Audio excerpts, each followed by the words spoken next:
Dear students, you are welcome to English online class brought to you by English Council. I am Saiful Haq, lecturer in English. Today we will discuss about cloze test without clue. Cloze test without clue. এটা একটা English first পেপারের খুব important একটা topic. এই টপিকটির কারণে অনেকের A+ ছুটে যায়, আবার এই টপিকটির কারণে অনেকে একটা এক্সপেক্টেড জিপিএ পায় না। এই টপিকটির কারণে অনেকে আবার অনেক বেশি ভালো করে ফেলে। এই টপিকটি যাদের কমন পড়বে তারা অনেক বেশি ভালো করতে পারে, তাদের A+টা অনেকটা নিশ্চিত হয়ে যায়। সো আমরা চাচ্ছি এই টপিকসটি যাতে তোমাদের কাছে ইজি লাগে, পরীক্ষায় যাতে তোমরা এটা নিয়ে ব্যবসায়িকা খেয়ে না যাও, সেজন্য তোমাদের কাছে এই টপিকসগুলো ইজি করে তুলে ধরা। এখানে তোমার 10টা গ্যাপস থাকবে, এই 10টি গ্যাপসের জন্য তুমি প্রতিটি গ্যাপসের জন্য 1 নাম্বার করে পাবে। এখানে নাম্বার পাওয়া খুব সহজ।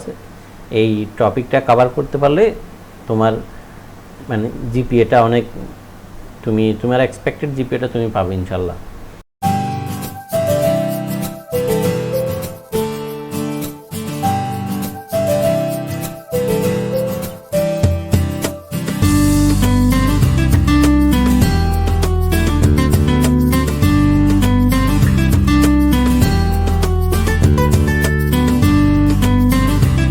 তো আজকে আমরা একটা ইজি একটা টেক্সট নিয়ে আসছি।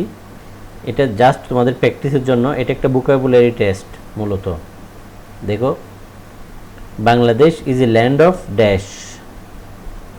বাংলাদেশ কি মাত্রিক? বাংলাদেশ ল্যান্ড মানে হচ্ছে কি মাত্রিক। বাংলাদেশ কি মাত্রিক, এটার পরে কি ওয়ার্ডটা হবে সেটা জানার জন্য আমরা আরেকটু পরে দেখব টেক্সটটা। But now adds the rivers আর ড্যাশ আপ। তাহলে এখানে নদীর কথা বলা হচ্ছে, এই নদীর কথা এখানে বলা হচ্ছে। নাও এডেজ দ্য রিভার আর ড্যাশ আপ, এখানে যেহেতু নদীর কথা এখানে বলা হচ্ছে, তাহলে Bangladesh is a land of কি হবে? বাংলাদেশ কনটেক্সট অনুযায়ী আরও একটা কথা আছে, অফ এর পরে একটি প্রিপোজিশন, অফ এর পরে একটি নাউন বসবে, মানে এটা হচ্ছে কনটেক্সট। কিন্তু আমি ভোকাবুলারি টেস্ট অনুযায়ী এখানে দেখতেছি is a land of river. রিভারও এক ধরনের নাউন, তাহলে আমার অ্যান্সারটা ঠিক হবে। Bangladesh is a land of rivers. Bangladesh একটি নদীমাতৃক দেশ। এখানে রিভার্স হবে, rivers. Bangladesh is a land of rivers. অনেকগুলো নদী নিয়ে আমাদের এই দেশ। বাংলাদেশ একটি নদীমাতৃক দেশ। বাট নাও এডেজ, কিন্তু আজকাল, দ্য রিভার্স আর, এটি একটি নাও এডেজ আছে আজকাল, এটা কন্টিনিউয়াস টেন্স বোঝাচ্ছে। দ্য রিভার্স আর, এখানে আরও আছে, নদীগুলা কি হয়ে যাচ্ছে? আজকাল নদীগুলা কি হয়ে যাচ্ছে সেটা বোঝাচ্ছে। কিন্তু আজকাল নদীগুলা মরে যাচ্ছে অথবা শুকিয়ে যাচ্ছে। শুকিয়ে যাওয়া, নদী মরে যাওয়া একই কথা, সেজন্য ড্রাইং আপ হবে। নদীগুলো আজকাল শুকিয়ে যাচ্ছে, নদীগুলো আজকাল শুকিয়ে যাচ্ছে।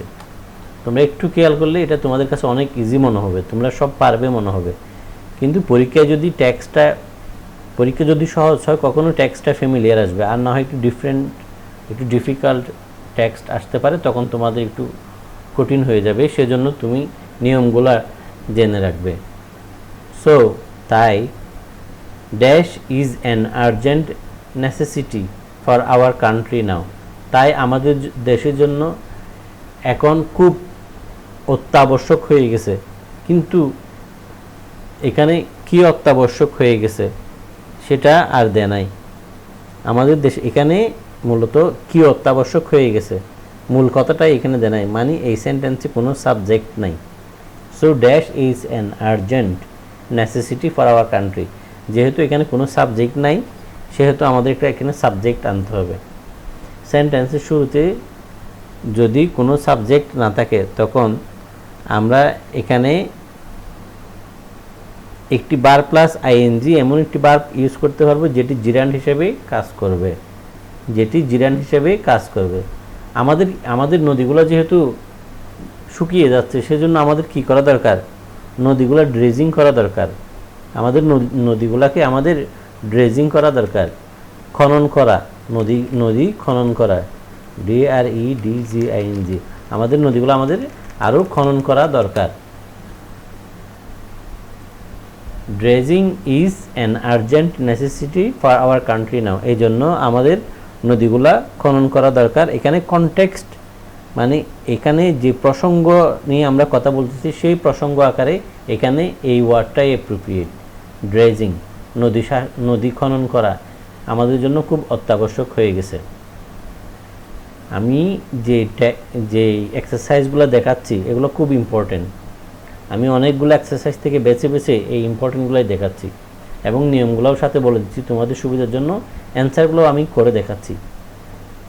এটা তোমার মনে হবে যে তুমি নিজে নিজে করতেছো। তুমি যদি আমার ভিডিওটা কয়েকবার দেখো, কয়েকবার দেখতে হবে, একবার দেখলে তুমি বুঝবে না, কয়েকবার দেখবে। এরপরে যদি না বুঝো তুমি আমাকে কমেন্টসে জানাবে। দ্য রিভার্স ক্যারি, নদী কি বহন করে? Which makes the land dash to grow up crops, নদী কি বহন করে এবং জমিকে কি করে? ফসল বৃদ্ধি করতে, ফসল ফলানো বৃদ্ধি করতে নদী কি বহন করে এবং জমিকে কি করে? এখানে কথা হচ্ছে নদী কি বহন করে, এটার পরে আসবে একটা নাউন। নদী কি বহন করে, ক্যারি এখানে ভার্ব আছে, এরপরে ভার্বের পরে একটা নাউন আসবে। এরপরে বলতেছে ল্যান্ডের পরে একটা নাউন আছে এখানে, এরপর একটা অ্যাডজেক্টিভ আসবে। নদী কি বহন করে? নদীতে আমরা জানি কি নদী পলি বহন করে, পলি মাটির ইংরেজি হচ্ছে কি সিল্ড। ল্যান্ড ক্যারি সিল্ড, এটা এক ধরনের কাদা মাটির মতো যেটা অনেক উর্বর। ল্যান্ড ক্যারি সিল্ড, এখানে কনটেক্সট অনুসারে এই সিল ওয়ার্ডটাই যায়। এখানে অন্য কোনো নাউন এখানে প্রযোজ্য হবে না। নদী পলি বহন করে। হুইচ মেক্স দ্য ল্যান্ড, যেটি ভূমিকে কি করে? যেখানে অধিক শস্য ফলবে, এখানে বলছে টু গ্রো মোর ক্রপস, যেখানে অধিক শস্য জন্মাবে। কোন ভূমিতে অধিক শস্য জন্মায় সেটা আমার জানতে হবে এবং আমার পুরো টেক্সটটা বুঝতে হবে। পুরো টেক্সটটা যদি আমি বাংলা না বুঝি তাহলে হবে না। কোন ভূমিতে অধিক শস্য জন্মায়? ফার্টাইল ল্যান্ডে, fertile which makes land fertile, যে ভূমিতে অধিক শস্য জন্মায়। সেজন্য আমার পুরো টেক্সটটা পরেই বুঝতে হবে এবং এটা খুব সহজ একটা জিনিস, খুব কমন একটা জিনিস। অনেকবার অনেক বোর্ড পরীক্ষা এবং বিভিন্ন কলেজের ইন্টারনাল পরীক্ষায় আসছে। বিসাইডস মানে হচ্ছে এছাড়াও। দে সাপ্লাই আস, দে মানে নদীগুলো আমাদেরকে আরও সরবরাহ করে।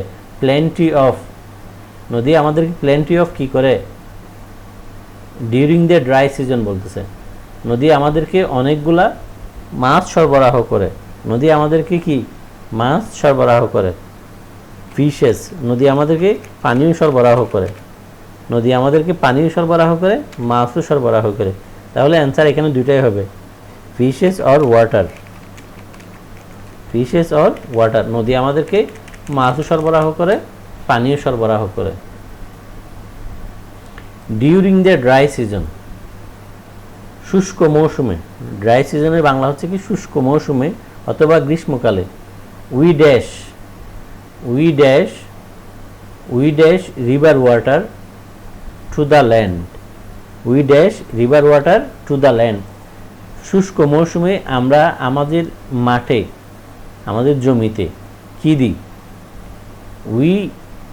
উই ড্যাশ পানি দিই, প্রত্যেকে পানি দিই, নদী থেকে নিয়েই তো পানি দিই। শুষ্ক মৌসুমে উই গিভ ওয়াটার অথবা we supply water. We give water বলি, উই গিভ ওয়াটার ইজিটা বলি। উই গিভ ওয়াটার অথবা we supply water. We give river water to the land.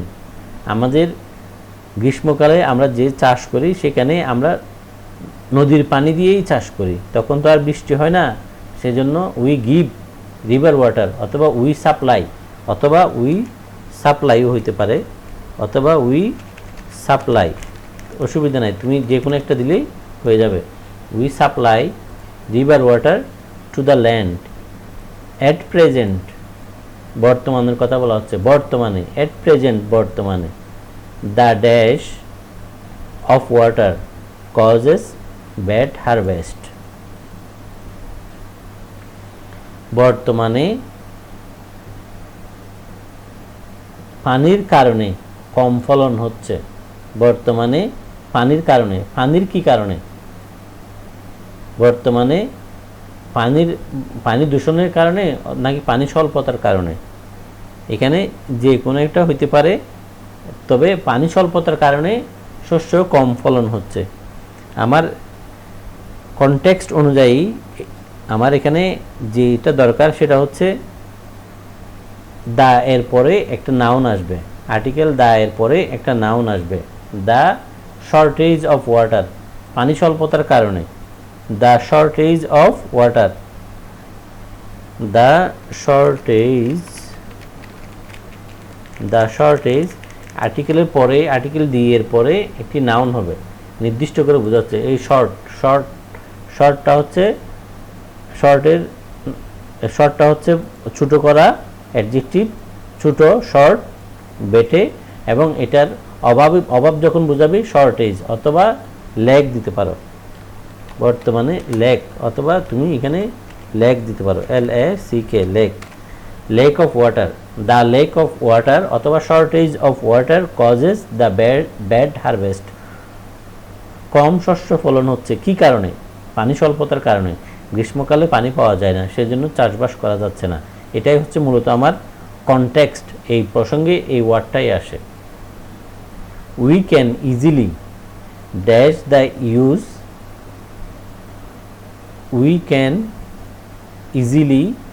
we can easily dash the use and utility of the rivers in our life and dash। এখানে we can easily, এইখানে we can easily দেখা যাচ্ছে, we can easily আমরা সহজেই পারি, কি করতে পারি?